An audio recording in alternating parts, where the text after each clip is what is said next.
ಮಠಾಧೀಶರು ಗುದ್ದಾಟವನ್ನು ಶುರು ಮಾಡಿದ್ದಾರೆ. ಬೆಳಗಾವಿಯ ನಿಡಸೋಸಿ ಮಠದಲ್ಲಿ ಪಟ್ಟಕ್ಕೆ ಫೈಟ್ ಶುರುವಾಗ್ಬಿಟ್ಟಿದೆ. ಈಗ ಉಪವಾಸ ಹೋರಾಟ ಮಾಡಿದಂಥ ಕಿರಿಯ ಶ್ರೀಗಳು ಅಸ್ವಸ್ಥರಾಗಿದ್ದಾರೆ. ನೋಡಿ, ಮಠದ ಗದ್ದುಗೆ ಇರಲಿಕ್ಕೆ ಕಚ್ಚಾಡ್ತಾ ಇದ್ದಾರೆ ಹಂಗೆ ಸ್ವಾಮೀಜಿಗಳು. ನಿಡಸೋಸಿ ಮಠ ಇದು ಉತ್ತರ ಕರ್ನಾಟಕ ಭಾಗದಲ್ಲಿ ಪ್ರಭಾವಿ ಮಠ ಅಂತ ಕರೆಸ್ಕೊಳುತ್ತೆ. ಉಪವಾಸ ಹೋರಾಟ ಮಾಡ್ತಾ ಇದ್ರು ಕಿರಿಯ ಶ್ರೀಗಳು, ಈಗ ಅಸ್ವಸ್ಥರಾಗಿದ್ದಾರೆ. ಹುಕ್ಕೇರಿ ತಾಲೂಕಿನ ನಿಡಸೋಸಿ ದುರುದುಂಡೇಶ್ವರ ಸಿದ್ಧಮಠದ ವಿವಾದ ಇದು. ಮಠದ ಹಿರಿಯ ಶ್ರೀಗಳು ಜಗದ್ಗುರು ಪಂಚಮ ಶಿವಲಿಂಗೇಶ್ವರ ಸ್ವಾಮೀಜಿ, ಕಿರಿಯ ಶ್ರೀ ನಿಜಲಿಂಗೇಶ್ವರ ಸ್ವಾಮೀಜಿ ನಡುವೆ ಗದ್ದುಗೆ ಕಿತ್ತಾಟ ನಡೀತಾ ಇದೆ. ನನ್ನನ್ನು ಒತ್ತಾಯಪೂರ್ವಕವಾಗಿ ರಾಮಕೃಷ್ಣ ಮಿಷನ್ಗೆ ರಾಜೀನಾಮೆ ನಡೆಸಿದ್ರು.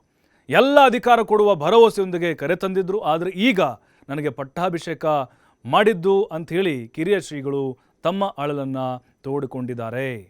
ಅಂದರೆ ಈಗ ಹೊಂದಾಣಿಕೆ ಕೊರತೆ ಆಗಿರ್ಬೋದು. ಅಂದರೆ ಇವ್ರಿಗೆ ಬೇರೆದ್ದೇ ಹೇಳಿ ಇವ್ರನ್ನ ಅಲ್ಲಿ ಮಠಕ್ಕೆ ಕರೆದುಕೊಂಡು ಬಂದು ಸಂಪೂರ್ಣವಾದಂಥ ಒಂದು ಜವಾಬ್ದಾರಿಯನ್ನು ಕೊಟ್ಟು, ಆದರೆ ಈಗ ನೋಡಿದ್ರೆ ನಮ್ಮನ್ನು ಕಡೆಗಣಿಸಲಾಗುತ್ತಿದೆ ಅನ್ನುವಂತಹ ಆರೋಪವನ್ನು ಮಾಡಿದ್ದಾರೆ. ಮತ್ತಷ್ಟು ಮಾಹಿತಿ ಶ್ರೀಧರ್ ನೀಡ್ತಾರೆ ನೇರ ಸಂಪರ್ಕದಲ್ಲಿ. ಶ್ರೀಧರ್, ನೋಡ್ತಾ ಇದ್ದೀವಿ ನಿಡಸೋಸಿ ಮಠ ಬೆಳಗಾವಿ ಉತ್ತರ ಕರ್ನಾಟಕ ಭಾಗದಲ್ಲೇ ಪ್ರಸಿದ್ಧಿಯನ್ನು ಪಡ್ಕೊಂಡಿದೆ. ಈಗ ಗದ್ದುಗೆ ಗುದ್ದಾಟ ನಡೀತಾ ಇದೆ. ಸದ್ಯಕ್ಕೆ ಕಿರಿಯ ಶ್ರೀಗಳ ಆರೋಗ್ಯ ಹೇಗಿದೆ? ಇದು ಬಗೆಹರಿಬೇಕಾದ್ರೆ ಏನು ಬೆಳವಣಿಗೆ ಆಗಬೇಕು? ಕಾನೂನಾತ್ಮಕವಾದ ಹೋರಾಟದ ಮೊರೆ ಹೋಗ್ಬೋದಾ? ಹೇಗೆ?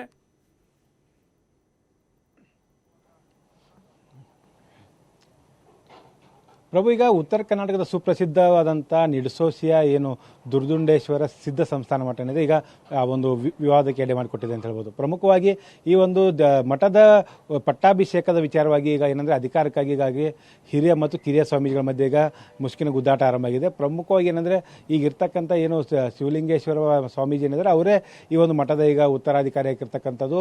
ನೂತನವಾಗಿ ಉತ್ತರಾಧಿಕಾರಿಯಾಗಿ ಏನು ಪ್ರಮುಖವಾಗಿ ನಿಜಲಿಂಗೇಶ್ವರ ಸ್ವಾಮೀಜಿಯವರನ್ನ ಕರ್ಕೊಂಡು ಬಂದು ನೂತನ ಉತ್ತರಾಧಿಕಾರಿ ಅಂತೇಳಿ ಅವರಿಗೆ ಒಂದು ಪತ್ರವನ್ನು ಕೂಡ ಕೊಡಲಾಗುತ್ತೆ. ಈ ಹಿಂದೆ ಇವರು ಉಡುಪಿಯ ಏನು ರಾಮಕೃಷ್ಣ ಮಠದಲ್ಲಿರ್ತಾರೆ, ಅಲ್ಲಿ ಬಲವಂತವಾಗಿ ರಾಜೀನಾಮೆ ಕೊಟ್ಟು ಇಲ್ಲಿ ಕರ್ಕೊಂಡು ಬರಲಾಗುತ್ತೆ. 2 ವರ್ಷಗಳ ಹಿಂದೆ ಕರ್ಕೊಂಡು ಬಂದ ಬಳಿಕ ಆನಂತರ ಅವರನ್ನು ಪಟ್ಟಾಭಿಷೇಕ ಮಾಡದೆ ವಿಳಂಬ ಮಾಡಲಾಗ್ತಾ ಇದೆ. ಈ ಪಟ್ಟಾಭಿಷೇಕ ವಿಳಂಬ ಯಾಕೆ ಮಾಡಲಾಗ್ತಾ ಇದೆ ಅನ್ನೋಂಥ ಪ್ರಶ್ನೆ ಇಟ್ಟುಕೊಂಡು ಅನೇಕ ಬಾರಿ ಏನು ಕಿರಿಯ ಶ್ರೀಗಳು ದೇವಸ್ಥಾನದಲ್ಲಿ ಒಂದು ಅಸಮಾಧಾನ ಕೂಡ ಹೊರಹಾಕಿದ್ರು. ಈಗ ಪ್ರಮುಖವಾಗಿ ಪಟ್ಟಾಭಿಷೇಕ ನಮ್ಮನ್ನು ಮಾಡಲೇಬೇಕು ಅಂತ ಹೇಳಿ ಪಟ್ಟು ಹಿಡಿದು ಈಗ ಉಪವಾಸ ಸತ್ಯಾಗ್ರಹ ಮಾಡ್ತಾ ಇದ್ದಾರೆ. ಹೀಗಾಗಿ ಕಳೆದ 1-2 ವಾರಗಳಿಂದ ಉಪವಾಸ ಸತ್ಯಾಗ್ರಹ ಮಾಡ್ತಿರ್ತಕ್ಕಂಥ ಹಿನ್ನೆಲೆಯಲ್ಲಿ ಶ್ರೀಗಳ ಆರೋಗ್ಯದಲ್ಲಿ ಒಂದಿಷ್ಟು ಏನು ಏರುಪೇರಾಗಿರ್ತಕ್ಕಂಥದ್ದು. ಸದ್ಯಕ್ಕೆ ಈಗ ಸ್ಥಳೀಯ ವೈದ್ಯರಿಂದ ಅವರಿಗೆ ಆಸ್ಪತ್ರೆ ಏನು ಪ್ರಮುಖವಾಗಿ ಮಠದಲ್ಲೇ ಚಿಕಿತ್ಸೆ ಕೊಡುವಂಥ ಕೆಲಸವನ್ನು ಮಾಡಲಾಗ್ತಾ ಇದೆ. ಇಲ್ಲಿ 2 ಅಂಶಗಳನ್ನು ನಾವು ಇಲ್ಲಿ ಭಾಳ ಪ್ರಮುಖವಾಗಿ ಗಮನಿಸಬೇಕು ಪ್ರಭು. ಒಂದು ಕಡೆ ಏನಂದರೆ ಕಿರಿಯ ಸ್ವಾಮೀಜಿ ಹೇಳೋ ಪ್ರಕಾರ ಏನಂದರೆ ಏನು ನಿಡಸೋಸಿ ಮಠದ ಉತ್ತರಾಧಿಕಾರಿಯಾಗಿ ಮಾಡ್ತೀನಿ, ಜೊತೆಗೆ ಪಟ್ಟಾಭಿಷೇಕ ಮಾಡಿ ಸಂಪೂರ್ಣ ಆಡಳಿತವನ್ನು ಏನು ಅಧಿಕಾರವನ್ನು ನಿಮ್ಮ ಕೈ ಕೊಡ್ತೀನಿ ಅನ್ನೋಂಥ ಮಾತನ್ನು ಹಿರಿಯ ಸ್ವಾಮೀಜಿಗಳು ಹೇಳ್ತಾರೆ. ನನಗೆ ವಯಸ್ಸಾಯ್ತು ಅನ್ನೋಂಥ ಕಾರಣಕ್ಕಾಗಿ ನನಗೆ ಕರ್ಕೊಂಡು ಬಂದಿದ್ದಾರೆ ಅನ್ನೋಂಥ ಒಂದು ವಿಚಾರವನ್ನು ಇಲ್ಲಿ ಹೇಳ್ತಾ ಇದ್ದಾರೆ. ಮತ್ತೊಂದು ಕಡೆ ಹಿರಿಯ ಸ್ವಾಮೀಜಿಗಳು ಹೇಳುವಂಥದ್ದು ಏನಂದರೆ ಏನು ನೂತನವಾಗಿ ಪಟ್ಟಾಭಿಷೇಕ ಮಾಡಬೇಕಂತ ಸ್ವಾಮೀಜಿ ಕರ್ಕೊಂಡು ಬಂದರೂ ಕೂಡ ಅವರು ಜನರ ಮಧ್ಯೆ ಭಕ್ತರ ಮಧ್ಯೆ ಇಟ್ಕೊಂಡು ಕೆಲಸ ಮಾಡ್ತಾ ಇಲ್ಲ. ಯಾವಾಗ ಜನರು ಮತ್ತು ಭಕ್ತರ ಮಧ್ಯೆ ಬಂದು ಕೆಲಸ ಮಾಡ್ತಾರೆ ಆಗ ನಾವು ಅವರಿಗೆ ಅಧಿಕಾರ ಕೊಡ್ತೀವಿ ಅನ್ನೋ ಅರ್ಥದಲ್ಲಿ ಈ